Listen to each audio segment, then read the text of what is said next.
আমার বানানো কেক সবার এত পছন্দ হবে? তাহলে শোনো গল্পটা। আজ ছিল বান্ধবীর মেয়ের অন্নপ্রাশন, তো অন্নপ্রাশন আমার ইনভাইটও ছিল, প্লাস আমার থেকে কেকের অর্ডার দিয়েছিল।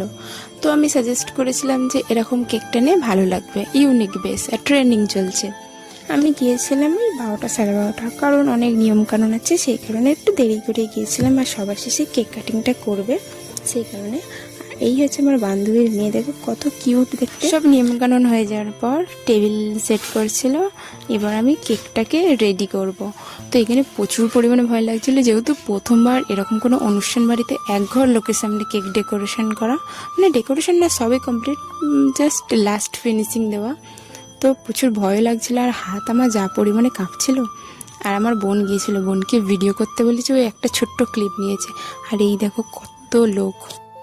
আমার বানানো কেক সবার এত পরিমাণে ভালো লাগবে কখনো আশাও করিনি। তারপর বাড়ি চলে এসেছিলাম, আর কেকের রিভিউটা খুব ভালোই দিয়েছিল বান্ধবী। কেকটা তোমাদের কেমন লেগেছে আমাকে একটা কমেন্ট করে জানিও। টাটা সবাইকে, ভালো থেকো, সুস্থ থেকো।